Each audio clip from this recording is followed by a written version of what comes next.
All right, what's up, everybody? Welcome to the show. This is Dedicated to the Craft, a podcast brought to you by Ballast Brewing Company. I'm Jeff Lozano. I'm your host today.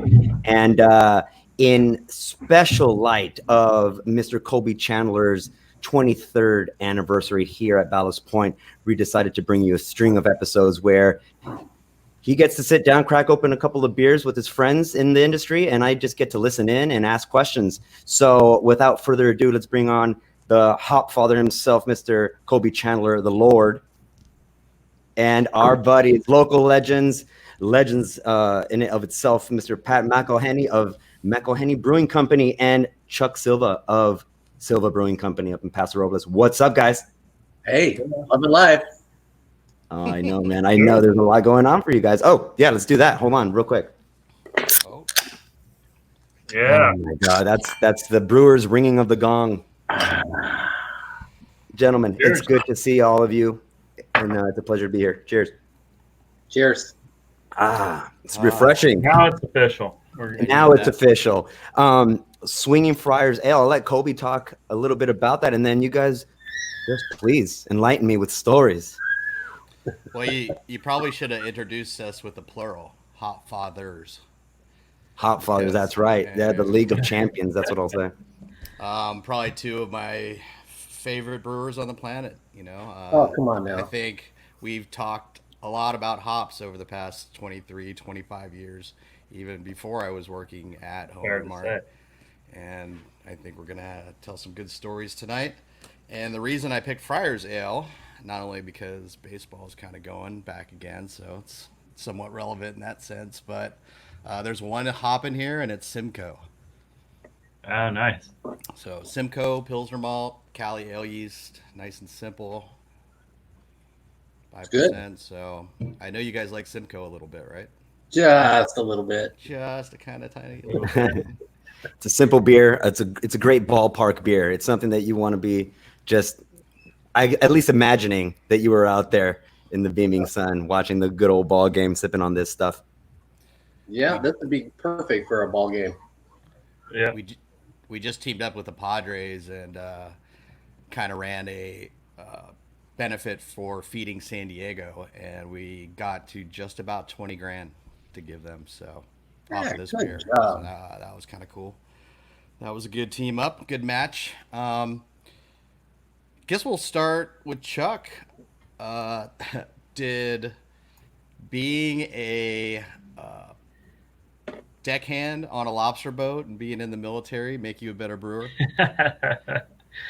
Yes. Well, not a lobster boat because it wasn't in Maine. Crab boat. And That's I right. actually Alaska, right? I didn't work on crab boats, but yes, I definitely worked in Alaska on a processor that was salmon and perch and all kinds of other things, cod and short raker and absolutely, interesting question that you pulled that out is I actually worked on the AK-1 in Alaska.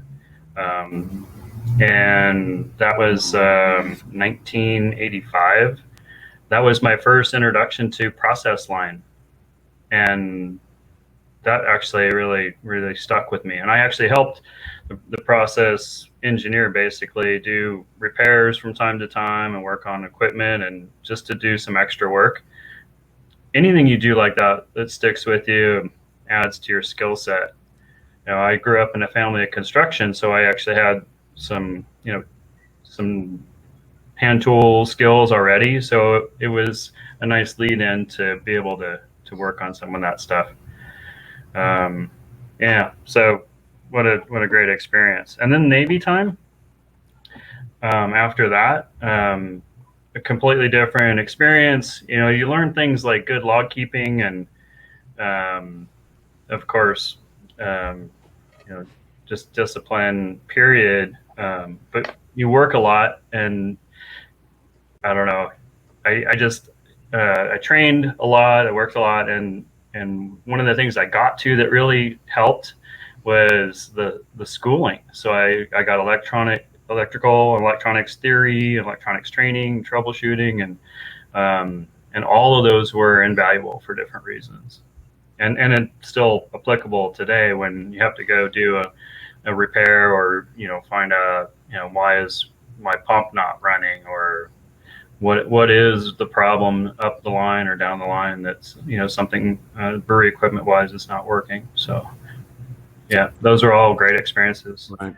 Pat, you were in the military too, right? Before firefighting? Well, I felt like I was because my dad was a career Marine, but no, I did not enlist. I did have a draft number, but they abolished the draft about 6 weeks before my number came up. Ryan Brooks was asking if you guys take off Veterans Day. He said he remembered having a conversation with you two, and you were both like, "Why are we working on Veterans Day? That just seems lame." Yeah, so. That's a good point. I think I work on my birthday too. It's just whatever, It's not work. I'm proud that I served, and I'm proud I did that, and I'm glad I got out. I probably could have stayed for 20 and had a retirement income, but I got out, and 5 years later, I started brewing beer.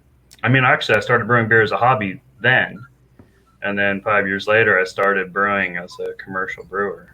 So, my dad did 20 years in the Navy. So yeah, I felt like I was in the military myself, kind of like you. Yeah, I think. Yeah. All that stuff comes through to the family for sure. Yeah, one of the funny things about my experience here on the brewery is that we have a lot of people that served or that were active, and you tend to be able to pick them out because of how methodical they are.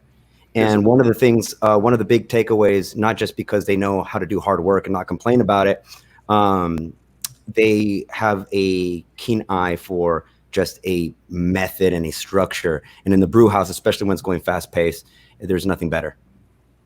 Right. Yeah, I was an operations guy as well as a technical guy. So I did both, which is kind of a unique position in the Navy. So definitely attention to detail in every aspect. Right. So how do you guys know each other? In the brewing industry. Oh, yeah? You guys all do that? I know exactly when I met you guys. Yeah, Colby's been thinking about this a little bit, so he's been working the gray matter a little. When I worked, in the restaurant business, I was homebrewing a bunch, and I would bring by homebrews to Hang Ten Brewery downtown, and Chuck was Paul Segura's assistant brewer. Yeah. So, and you guys would have like 12 beers on tap. And 1998. That was such a cool little brew pub. Yeah. The layout was interesting and cool. And then, Pat, I remember it was the downtown San Diego Beer Fest, and you were still building your brewery out. I think you were contracting at AleSmith, and you had just met my parents at an IPA class that Vinny was holding at LAX, right? One of the hotels up there. Do you remember that? Yeah, I sure do. Oh, wow. I'm thinking I met Pat maybe Strong Ale or Real Ale Fest. The first time was at AleSmith. You came in with you were loading up the tank? Yeah. I actually remember that. One of the portable, Grundy, right? Grundy strapped down to a pallet. Kinda. Yeah, it wasn't real Grundy, but it was actually a photo processing tank. Oh, what? Looked like a Grundy. Yeah, kind of about that same size. Same difference. Yep. No top. Just need new O-rings. That's all. Photo processing. You got a connection to Kodak? Well, photo processing was going out at that time, so there's a lot of access to stainless steel equipment around. Oh, interesting. Yeah. Yeah. Wow, that's and then Chuck moved to hops, which I fell in love with his raspberry beer there. Same facility though, right? At the Hang Ten facility? No, this was a UTC. Oh, that one. Okay. With the stairs and the Grundy upstairs, and I spent 4.5 years brewing up there. Wow. Learning a lot about ingredients and yeast and different recipes. And Kolsch beer. Kolsch, yeah. My first gold. Wow. My first gold medal beer. What was it called? Brewer's Blonde Ale. Very cool. Timeless. Well, that was the set that hops had. They had, and things, changed a little bit, but so I was able to name some beers, but they already had the the brewer's blonde, and then I actually changed the recipe to make it a Kolsch instead of a cream ale, lightened the alcohol in the body and made it cleaner. It worked. And that was the first place I went to a San Diego Brewers Guild meeting. Which is interesting and cool. Hops. Yeah, we hosted it. I was this, young brewer on the scene, right? I did my school in '98 and started working for Paul at Hang 10 in '98 in April, I think, and then I went over to hops in summer of '99, like July '99. So yeah, I was just embracing the scene and getting to know all the brewers at that point. That was the coolest thing, is I just getting in a room with everybody and getting the name associated with the face, and that was kind of the hardest thing. Well, yeah, ways, when you're working, hard, and it's hard to make the rounds a lot of times. So, and to do it in a time where you actually, are able to catch the brewer in the brewery, Yeah, so, what a wild time. It's changed. So yeah, guild meetings were good for social. What are we drinking here, Mr. Mcilhenney? What is this? Bonafide meal, Citra Mosaic, and that S one, the new one. Strata. Strata, that's it. Strata. I'm a Strata fan, not a Sabro fan. I'm not a big coconut fan. I hear you there. Yeah, which the Sabro is all very coconutty. Now, this was a collaboration. There's a reason why it says Latchkey on the can. This was a collaboration with you and the boys over there down at the Latch. How did that come about? And it was you and Sean, right? And Doug Palmaville. There you go. Teresa works at Latchkey, so he apparently has some time on his hands. So only 4 former Ballast Point employees in that. Only 4. Only 4, yeah. Wow. Well, it's so close. Which makes it easy to drink.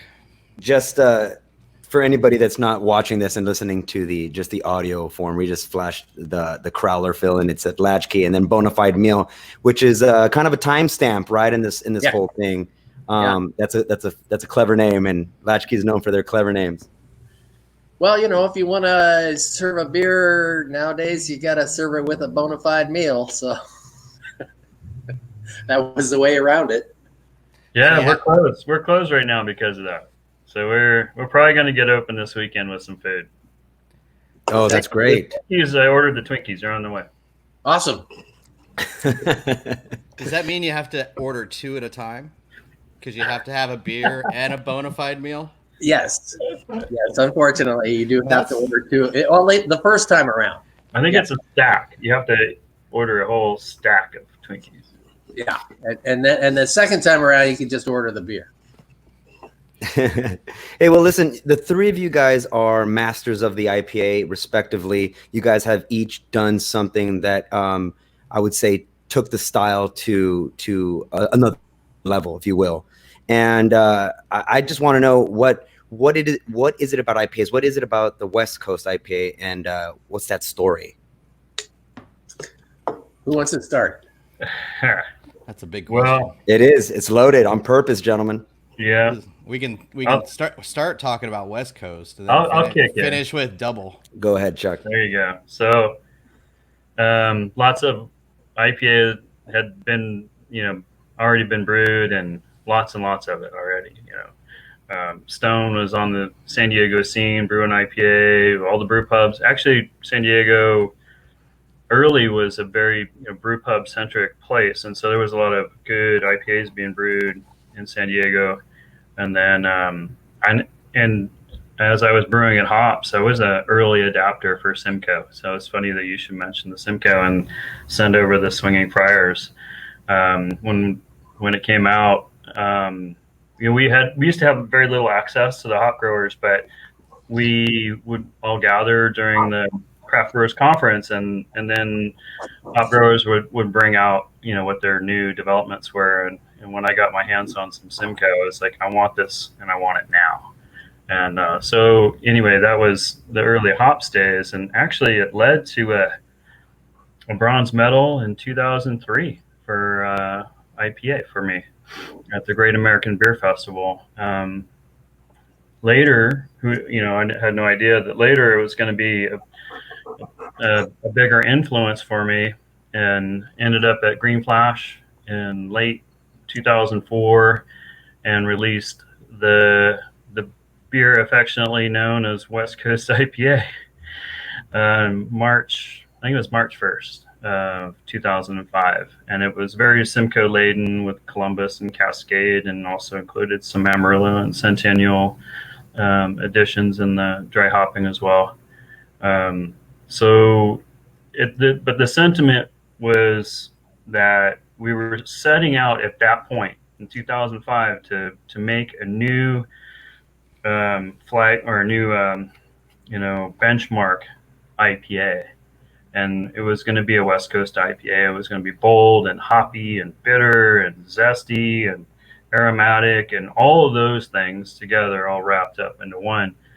And it would be like a new benchmark, a new threshold for hops. And so it was a 95 IBU, highly dry hopped at 1 pound per barrel. Whoa! And easy. Yeah, so funny. But actually, it actually was double dry hopped originally, because we used to hang a whole hop cone bag in the bright tank, and that was actually a little influence. I got a name drop here from Kirk McHale. He used to do that at Carlsbad Pizza Court, and he would hang a bag in the what were his finishing tanks, conditioning tanks, which actually the serving tanks as well, and actually a lot of Amarillo influence there with the SPA and Frank and other beers. So those are some of my first real enlightened, insanely hopped beer exposure. Some of the early double IPAs, like having up in Portland and at Big Time, or even just at the JBF, and they were very just big doubled up beers that were very caramely and not real crisp, and there was bitterness and boldness, and they were delicious for what they were, but not quite what West Coast IPA became with the San Diego influence, lightening the style, and even the West Coast IPA was still very rich with caramel malts and crystal malts, but we chose a lighter crystal malt, the C30, 37, and British Crystal, because it was such a good clean flavor, and then balance that out with a high bitterness, and then dry hop the shit out of it. And and I say that affectionately because at that time, a pound per barrel was really a high rate. But we did it with 4 different hops, and so I always said it was extravagantly hopped. Now, kids are doing just outrageous, 5 pounds per barrel, 3 pounds per barrel. I'm not really sure that you still get a whole lot more out of there. There you go. I still haven't done it. I haven't gone above the 2 pound per barrel threshold, honestly. And, I just don't want to waste beer just to, think I'm getting more flavor out of it. I think you can do things with technique to continue to get really high hop flavor and aroma. So but I continue to work on it. And so I know you guys have a whole lot more to say about it.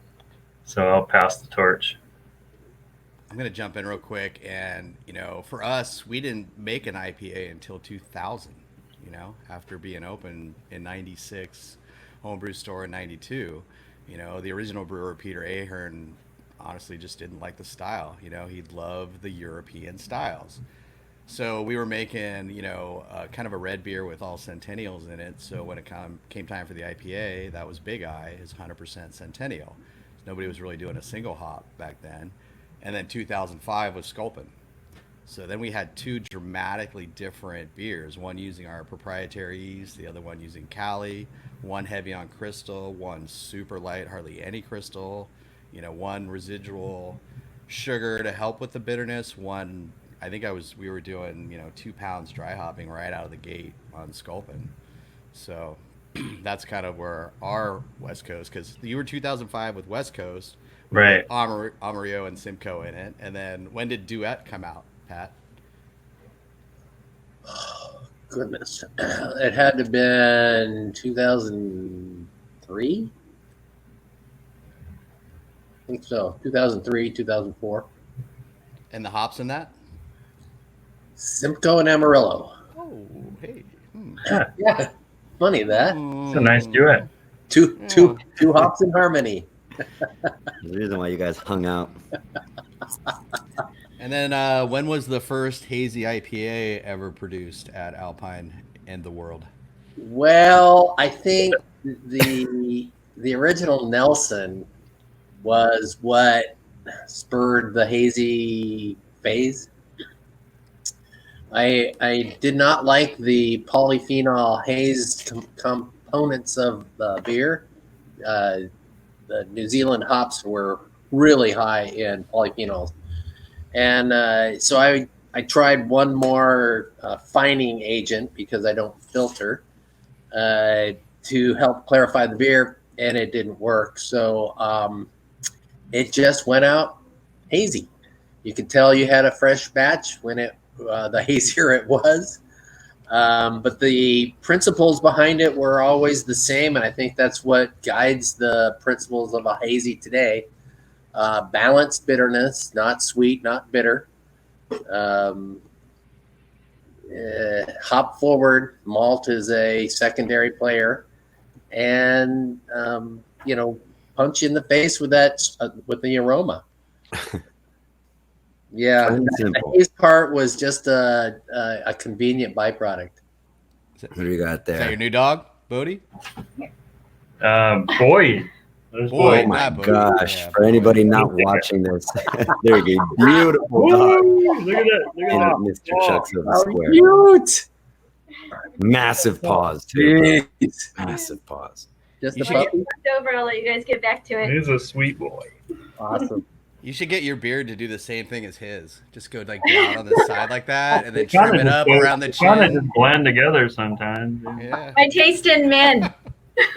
Got to paint your nose black, though. Oh, yeah. That might be too far. Brown. All right, you probably can't see that very well. My light's not very good here. So that's awesome.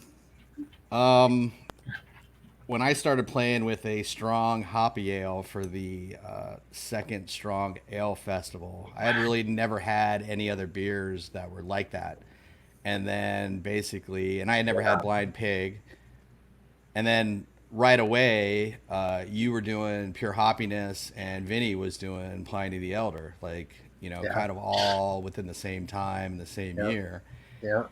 And one of my favorite experiences as a brewer, maybe my favorite, was 2006 at the World Beer Cup in Seattle. Wasn't that fun? And Pliny was first. Yeah. Pure Hoppiness was second, and Dorado was third. And I remember high-fiving you guys backstage, and because you were the first double IPAs that I had, other than the one I made. And 98 was the first year I. We all medaled that year. I think I got 2 medals that year.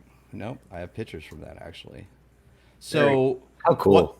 What's your story on the history of double IPAs? And I think your balancing of the terpenes is also part of that story. As far as humulene and myrcene, and you know what I mean. You use juicy hops as well. Is that directed at me? At Pat. Yeah, Pat. Well, yeah, I actually started using the analysis sheets early on to kind of get a feel for the analysis sheet looks like this, the hops smell and taste like this. And so I could get a good feel for looking at an analysis sheet to see how it blended or didn't blend, or whether it was complementary, or whether it was a complete opposite, or whether it filled in holes that the other hop didn't have. Those are things that I looked at early on.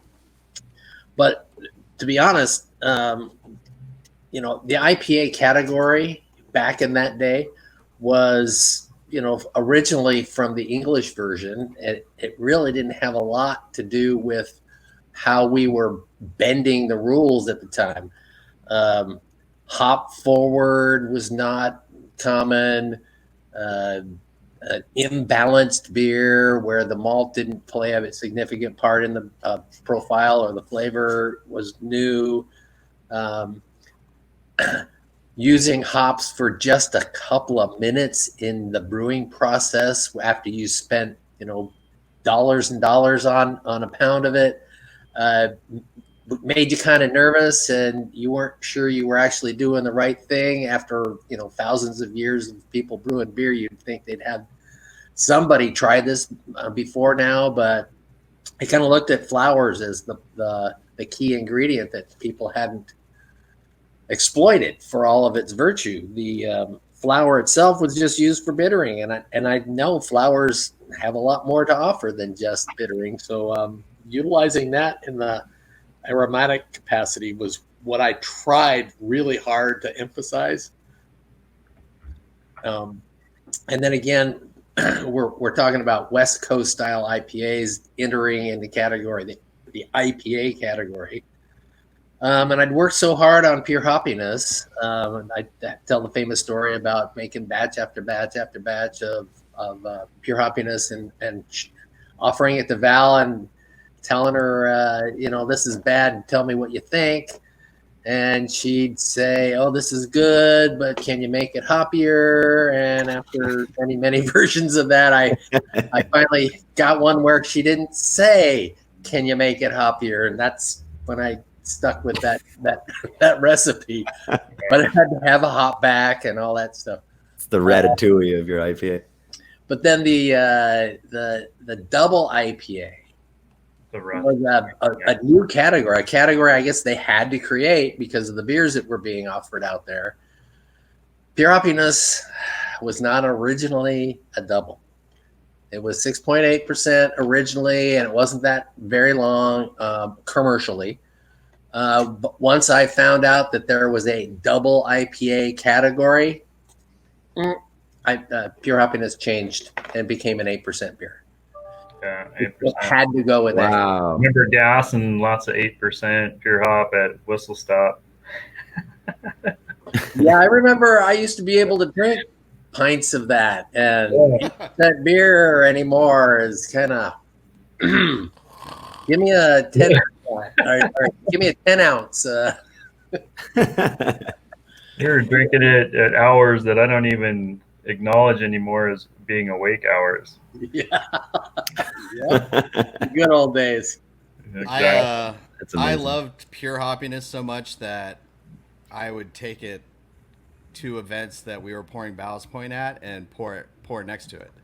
And I don't know if you remember this or not, but that was the homebrewers conference up in Oakland, and I want to say, gosh, I forget, 2000. Oh, that's usually the final event of Beer Week. Right. It's kind of like 2002. It was a while ago. Yeah. And I remember you were just like, you want to do what? I'm like, well, I'm pouring at the NHC, I'll pour your beer. And you're like, okay, sure. And then I put your banner up and we poured right next to Ballast. And they're like, are you guys partnering up and stuff? I'm like, no, this is an amazing beer. Here's some Crystal Pure Dorado and here's some pure hoppiness. And we had lines going and people were going off. So, I owe you some back pay.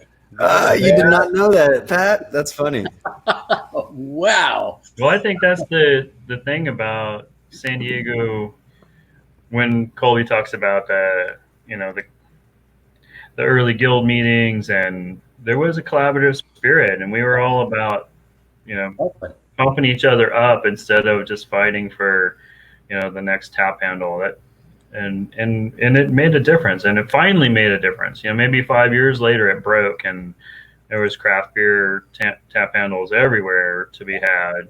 Where we weren't fighting for to get Stone's handle, or the Sierra Nevada handle, or whatever. It was just, Well, to Pat's point earlier too,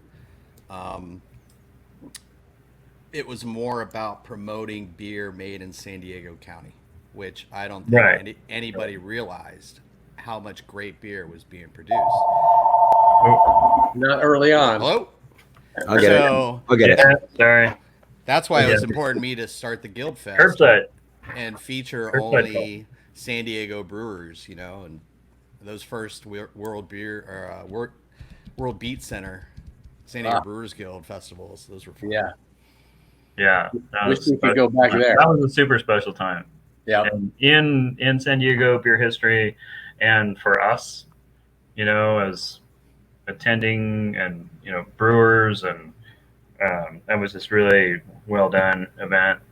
And We got to talk to Chris White and Tom Nickel last night, and I kind of propped Chris up with his ability to have fresh yeast available for everybody in San Diego, and how that kind of made everybody's beer a little bit better. Raised And everybody up. I think that he was a part of the double IPA because of Cali yeast. I think having that beer, rip it out, and having the kind of fruity apricot, kind of cleanliness, almost lager-like characteristics of it. And then the fact that we started using less and less crystal malt. So, you know, unlike the British, you know, IPAs that you were talking about earlier, Pat, with, you know, heavy phenols from the fruit, from the yeast, lots of crystal malt, no dry hopping, just flabby, to take a wine term, you know? Yeah. Right. And for us, with the bright Cali yeast, the bright malt base, the low attenuation, dry, super dry, and then tacky bodiness from obnoxious dry hopping. Yeah. Right. Which adds body. And so you have lower body from crystal malt, but you've got body from hops. Yeah, it's a tacky body, not a sweetness. And then you didn't need the body from the grains because you had the alcohol as well. So you had the oils from the hops and the alcohol, and both of those balanced it out in the ways that they were adding crystal malt and British yeast, you know, like an English yeast and stuff. And I think that's less cloying. Drinkable. Yeah. Yeah. This is drinkable too. Approachable. There you go. This is drinkable, my friend. Yeah, So, that's a little different for me. A little different, right? Fast 3 years in Paso Robles, huh? Paso Yeah. Robles. Yeah, you know, you asked me in the email when did I brew an Imperial IPA.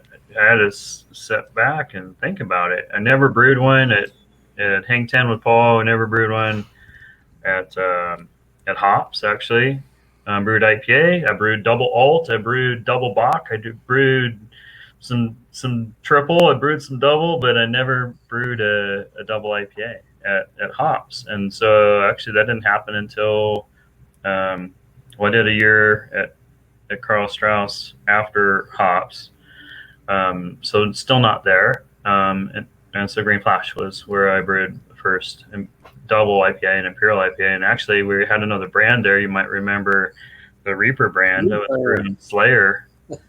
That might have been actually the first double IPA I brewed. And then there were several after that. So I released the Imperial IPA, I think it was 2006 or late 2005. I think it was 2006. And that actually kind of coincided with the La Freak release too.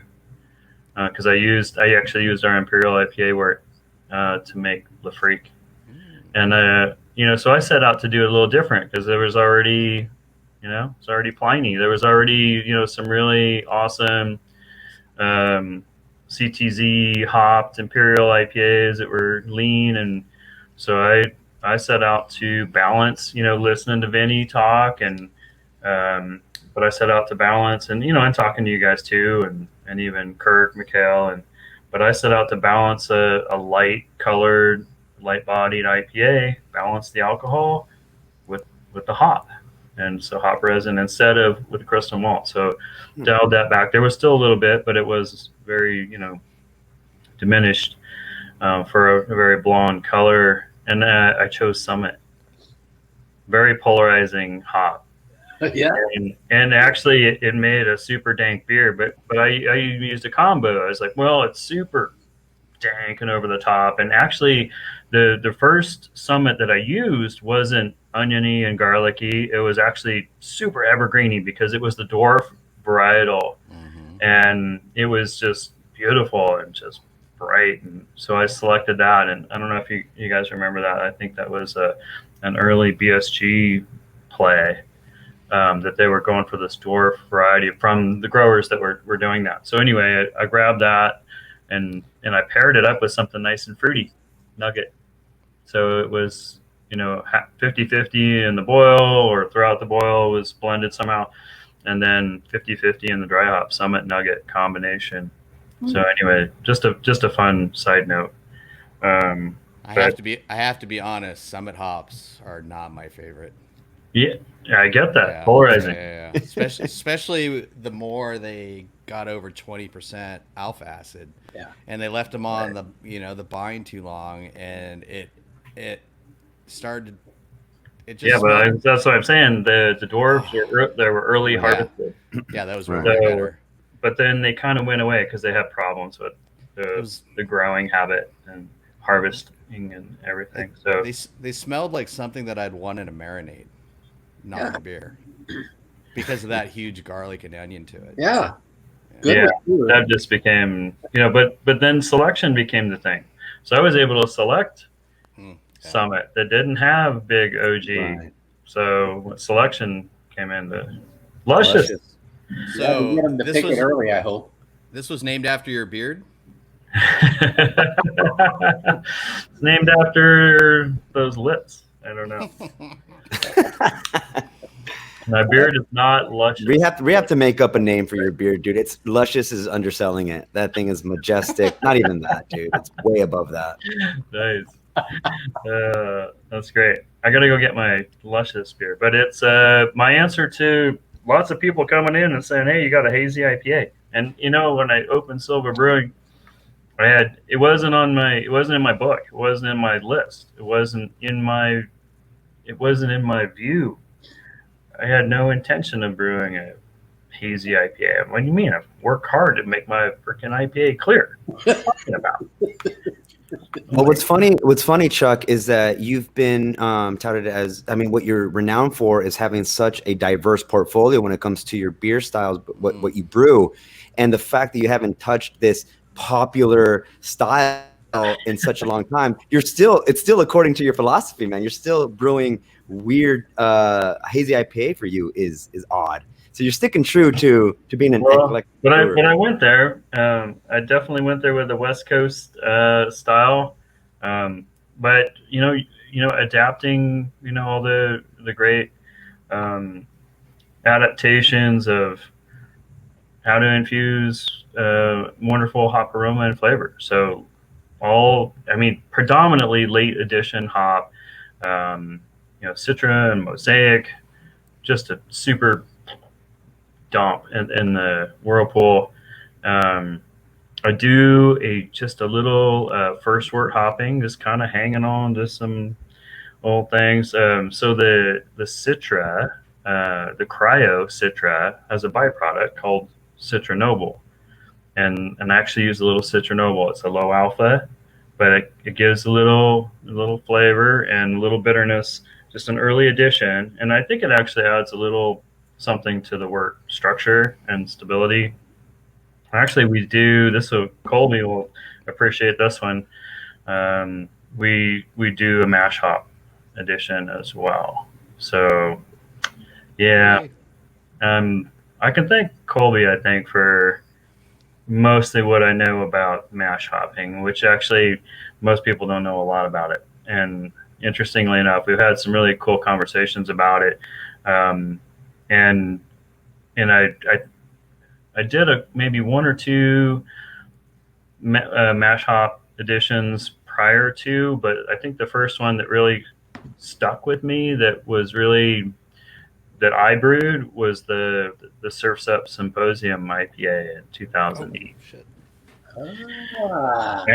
Yeah, and Pat, you'll remember me calling you and asking you for pointers on how to make IPA, and so we made that and we brewed that for how many people for the symposium, and Everybody got a bottle of that, brewed that at Green Flash and bottled that. So I was super honored to be able to do that. And I called brewers all over town. Colby and I talked about mash hopping and different hopping, and I borrowed AleSmith's hop back because I didn't have a hop back, and Pat and I talked at length about basically structure, and I talked to Jeff Bagby, I talked to Tommy Arthur, and awesome.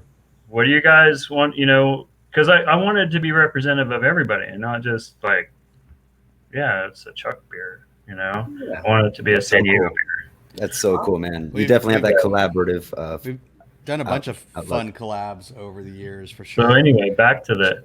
Oh, I'm sorry, Chuck. We'll get back to Luscious when you're ready. Go get one. You need Luscious, right? I need a Luscious. So Pat, tell us a little bit about the full circle moment you're having right now, and how to correctly pronounce your new venture. I'm hoping people will still pronounce my last name and the name of the brewing company the same, even though they're going to kind of be spelled a little differently. And that's to avoid the misspelling that happens with the traditional spelling of our name.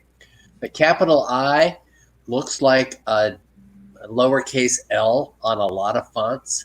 So when you go MC capital ILH, it looks like MCLLHE, and so it gets misspelled continually, which also lends to the mispronunciation.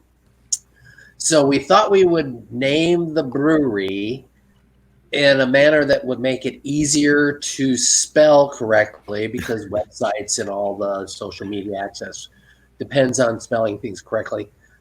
So we dropped the capital I and made it a small I, but we still want you to pronounce it Mcilhenney. The traditional pronunciation of our name is Mcilhenney because the MC with a space and then a capital I makes the MC a Mac and not a Mick. And if it was MC small ILH no space, then it would be a Mick. I just learned this from my dad, and he is very upset with anybody that pronounces our name Mcilhenney. And he's spent his whole life defending the proper pronunciation as Mcilhenney, and I just learned why. So, anyways, just a little side note on how to spell the name of the new brewing company, Mcilhenney, McIlhenney. And why it's Mac and not Mick. Return of the Mac. Yep. I can't wait to have your first beer, a low-calorie lager. Oh, you heard about this already. Oh. Yeah, most likely. The least likely beer for us to brew. No hops. Most likely. No hops. Although I do love lagers now, so there's been some really good lagers made around town, and that's a new favorite style of mine.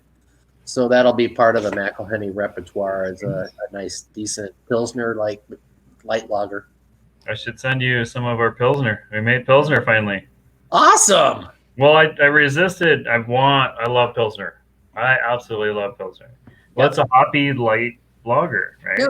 Yeah. And it gets body and flavor from the hop, which I think a lot of people miss that about Pilsner. I don't think a lot of people really understand what a truly, great Pilsner is. It's a hoppy beer. Yes. And the funny thing, and I'm glad you're a fan. I mean, some people don't like the lager yeast, the sulfury aspects of a really good lager yeast. But I finally got to brew one. Why? Because our tanks were idle. Oh, you had some time to COVID. Around a little while. Some kind of thing called COVID-19 that all of a sudden I'm brewing and shipping kegs, and I'm like, all right, yeah, it's a good opportunity to do something I want to do at least. Yeah. All right. Well, do not give me one. Make me come get one. Oh, okay. Yeah. Well, You drive right past it on the way down, so. Yeah, I know. It's a quick heartless buy. of me to just It's a little ignore him. detour. To It's the right. affectionately, because lagers are crisp and clean, and pilsners are. It's affectionately called crisp beer Crisp beer. with a K, because why not? Why not? It's awesome looking, with the Germanic font. Hey, well, I would So- expect nothing less, Chuck. With the three of you guys have an innovative, you have innovated circuitry in your guys' bodies. So of course you're gonna make awesome beer at a time where where everything's shut down. You look at it as an opportunity to experiment and go outside of tradition, and I think that's super rad. So the three of you guys have that, and that's what us younger generation guys are looking at, going, man, that's what it's about. Well, tell us about your dream. Living back up on the Central Coast, been cranking out beer for what, 3 years now, right? Yeah, living the Yeah. dream is a lot of work. I gotta tell you that. Oh, sorry. Yeah, Can you edit that out? I'm not stoked on your retirement. Yeah, me neither. So, I thought I worked hard before, until you actually own it. And yeah, I mean, Beer is delicious. own by the it, way. own it and brew it and sell it and deliver it and everything. Yeah, that's the whole. And a pandemic. Yeah, in a pandemic. Ouch. Yeah, so tough. So we're curbside. We've been shut down. We were shut down for 3 months. Opened June 12th, only to get shut down for 4th of July, which actually was one of our potentially biggest weekends of the year. And so our governor pressured our county, which actually has low, case count and death rate is very low, pressured our county to shut down, or that he would withhold funds. And I know that because I talked to our county supervisor, John Bouchong, after I got closed down. And then, anyway, we're closed down again because the counts have gone up because of all the openings and all the irresponsible acting businesses and people and the travelers not being responsible. Wear your mask. I'm going to say that again. Wear your mask. At least do that. And be respectful of other people. You're doing it to respect other people. So I think that's about all I've got to say about that. Other than we're going to try and get reopened this weekend and serve Twinkies. Not really. We got some local restaurant to help us out. Sounds like a bona fide meal to me. We're going to do a bona fide meal. Anything else? We're not going to sell a couple of. Okay, so we got to talk about this. Anything else you want to say about Luscious? We could just keep talking for another hour, but I think we're running a little short on time. Well, So Luscious. I'll call you guys later. This is a little hazier IPA than I would normally make. So with all the requests, finally I decided to make one, but it had to be, a hazy West Coast IPA because I'm a West Coast brewer. I'm not a East Coast brewer, so I'm not going to make an East Coast IPA. And This is really good, Chuck. Thanks. We embraced Citra and Mosaic, late edition. We just did that little early edition of some Citra Noble, which is a byproduct of that cryo process. And so we have a low alpha, just enough to give you just 3 to 5 IBU, and this is a first wort hopping edition. So you get a little kettle hop out of it. I do a little mash hopping because I love that from our history, from the Surf's Up Symposium, from all the precursor hop flavor that Colby and we talked about that quite a bit, and then it even maybe has some German roots. I think is actually where some of that potentially comes from. But this is my answer to where's your hazy IPA. And actually, I haven't had it tested yet. Chris White was just actually traveling through for his birthday. We were doing he was on a golf trip, and he stopped in, and he's like, what are the IBUs? I'm like, I don't know. You tell me. So I got to send him a sample, so I actually know, because it's all late kettle except for that first little Citra Noble, and then we do it 42. 42. Yeah, I'm figuring it's like 45. That's what I think. I mean, it's a lot of dry hop too. 2 pounds per barrel. Delicious. I mean, it's, you know, Well, 2 it's pounds per barrel you pick it's up. a reasonable dry hop rate at 2 pounds per barrel. It's insane if you ask me. It's super delicious. It's luscious. But I'm having to reinvent myself. Delicious? Is that what you said? It's Luscious? It's because it feels not bracing and abrasive and bitter, and that's where luscious concept came for me. It's luscious because it's kind of silky, Yeah. smooth and slick on the palate, and even though there is some hot bitterness in there, it kind of smooths it out and makes it silky. And that's my kind of vision and response to, you know, a hazy IPA. So it's appropriately named for sure. Right on. So I appreciate you guys as friends, compadres, Congratulations on compatriots. 23 years. Wow. That's a run, man. Holy smokes. That's awesome. Yeah. I think if my dad and I were having a contest, I won. 23 years of Ballast instead of 20 years in the Navy. Right. Yeah, you win. I'll take 23 years. I learned something from him. Yeah, you did. He would have been proud. Yeah, I wish my gig had turned out to be a better gig, but Pat and I know that I made the better choice. Yeah, but there wouldn't be Silva Brewing Company without it, and there wouldn't be Mcilhenney either. So there it is, you know. Right. So all those things, I guess, were meant to be. Yep. I love all the full circle moments that we get to go through all the time. And can we just cheers to San Diego beers? Cheers to San Diego beers. And Salto beers, because, hey. Whatever. Hey, well, listen, guys, I'll say a little something. Having an opportunity, I'll say it again, to be able to sit in on the conversations that without this technological world that we're living in, these conversations would have been a thing of the past, and getting the three of you together would just be at one of your breweries or at a random bar, and the world wouldn't be privy to it. So I appreciate the fact that we are all still able to get together even in these crazy times, and regardless of what's going on, brewers will brew, and you guys are doing it right. And I just want to say how appreciative, and I'll speak on behalf of everybody like me. We just appreciate that you guys are still having these conversations and still thinking outside of the pint when it comes to how to innovate in the beer world. Yep, more to come. I'm going to look forward to I'm going to look forward to a collaboration with you guys soon. We're going to do a triple IPA. Yep, fine. Works for me. Have it your way. That's the name of it. Colby gets to call. He gets to call it. That's great. Nice. I love our collaborations in the past, so I'm down. Yep, that's when we do the collaborations, then we can talk about all those collaborations at another time. So another time. Yep. Yeah, you guys need to jump back on again. This started off as a little reunion for Colby, but I hope it evolves into a regular thing on this podcast. So.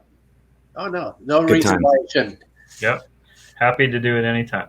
Yep, me too.